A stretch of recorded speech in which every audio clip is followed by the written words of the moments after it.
Election commission का बड़ा ऐलान सामने आया। आपको बता दें, इलेक्शन कमीशन ने कहा है कि बिहार राज्य में वोटर लिस्ट करेक्शन की जाएगी, जिसको लेकर पूरा राज्य में एक सर्वे कराया जाएगा। क्या है पूरा मामला, इसकी ज्यादा जानकारी देंगे editor in chief Neeraj Sharma. Neeraj Sharma, क्या है पूरी जानकारी? देखिए, बिहार में चुनाव होने हैं और इसी साल अक्टूबर नवंबर में यह चुनाव होना है। 22 नवंबर से पहले विधानसभा का गठन होना तय है और इसके पहले चुनाव आयोग जो है, या यूं कहें इलेक्शन कमीशन जो है, एक मेगा प्लान और मेगा स्ट्रेटजी के साथ इस बार मैदान में उतर रहा है। चुनाव से बहुत पहले वोटिंग लिस्ट का करेक्शन किया जाएगा, या आसान भाषा में कहें कि मतदाता सूची में सुधार किया जाएगा। और इस सुधार के तहत एक एक मतदाता का लोग घर घर जाकर के सत्यापन करेंगे। सत्यापन का मतलब है साक्षी, वेरिफिकेशन करना, यानी कि जो वोटर जहां रहता है उसके घर जाकर के जो बीएलओ हैं वो इस बात को वेरीफाई करेंगे कि वो व्यक्ति वहां रहता है या नहीं, नंबर 1। दूसरी बात, वो व्यक्ति जो है वो कब से यहाँ रह रहा है, उसके पेरेंट्स कब से रह रहे हैं, इस बात की पूरी जानकारी विस्तार से लिया जाएगा। कहने का मतलब यह है साक्षी कि चुनाव आयोग उन लोगों पर सख्ती करने जा रहा है जो अप्रवासी, अवैध तरीके से जो बिहार में रह रहे हैं या देश में रह रहे हैं, जो बांग्लादेशी, जो रोहिंग्याज हैं या म्यांमार से आए हुए जो अप्रवासी हैं, उन पर बड़ी कार्रवाई होने जा रही है। और इस बार चुनाव आयोग ने इसके लिए बड़ा एक्शन लेते हुए एक एक वोटर का वेरिफिकेशन करने का फैसला किया है।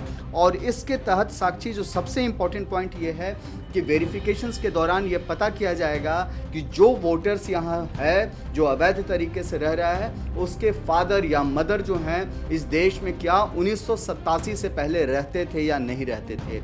1 जुलाई 1987 का एक टाइमलाइन रखा गया है कि इस टाइमलाइन से पहले वो रहते थे कि नहीं रहते थे, नंबर 1।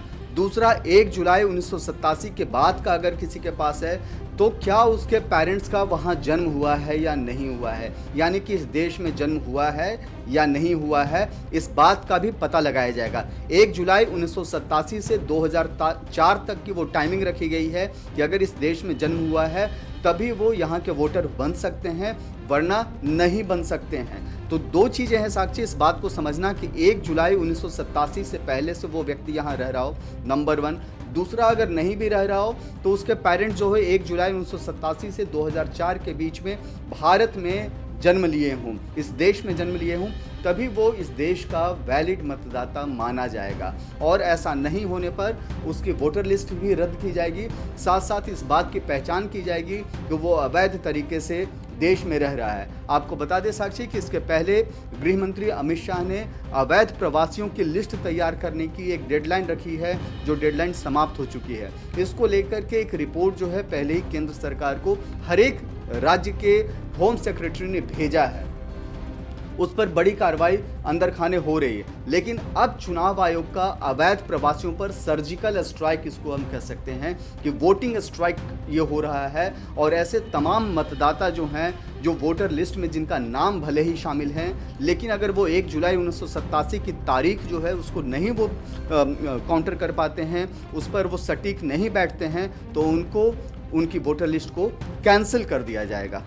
जी बिल्कुल नीरज जी, और बड़ा सवाल ये है कि आखिर बिहार राज्य ही पहले क्यों चुना इलेक्शन कमीशन ने, या कोई और राज्य में भी इलेक्शन कमीशन ऐसे करना चाह रहा है? देखिए, जो जानकारी मिली है साक्षी, सबसे इस बात को समझने की ज़रूरत है कि बिहार से ही क्यों शुरुआत हो रही है। दरअसल जैसा मैंने शुरुआत में आपको बताया कि बिहार में इसी साल अक्टूबर नवंबर में चुनाव होने हैं, ऐसे में 3 से 4 महीने का ही वक्त बचा है, इसलिए इसकी शुरुआत बिहार से हो रही है। एक इम्पॉर्टेंट पॉइंट आपको बता दें साक्षी कि बिहार में इसके पहले भी बड़े पैमाने पर वोटर लिस्ट का वेरिफिकेशन हुआ था, और वो साल 2003 का था। 2003 ही वो साल है जब वोटर लिस्ट का वेरिफिकेशन होता है और बिहार से लालू राज का खात्मा भी होता है। नीतीश कुमार 2004 में मुख्यमंत्री बनते हैं। तो इस बात को समझना बहुत ज़रूरी है कि ये क्यों बहुत इम्पॉर्टेंट है।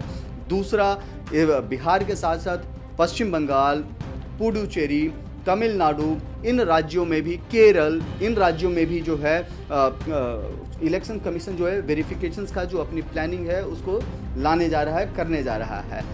इम्पॉर्टेंट ये है साक्षी कि पहले बहुत बार आरोप लगते रहे हैं कि बहुत सारे अवैध अप्रवासी यहाँ पर रह रहे हैं जिन्होंने भारत का वोटर लिस्ट तैयार कर आधार कार्ड वगैरह सब बना लिया है। तो केवल चुनाव आयोग का जो वेरिफिकेशन अभियान है उसका दूरगामी असर आपको देखने को मिलेगा। सबसे एक और बड़ी बात यह है कि विपक्ष जो है गाहे बगाहे इस बात का आरोप लगाते आई है कि बहुत संख्या में अवैध लोग यहाँ रहते हैं, या सरकार की तरफ से भी ये कहा जाता है, भारतीय जनता पार्टी इस बात का आरोप लगाते आई है कि अवैध लोग रहते हैं और वो वोटिंग करते हैं।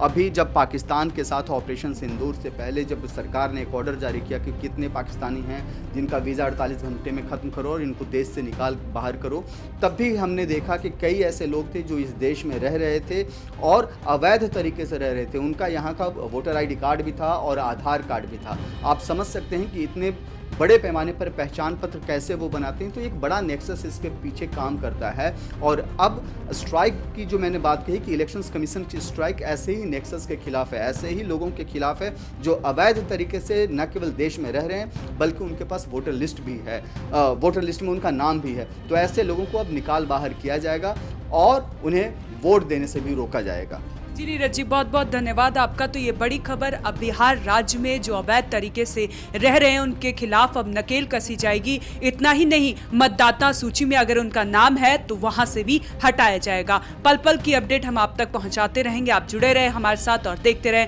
One nation one group news.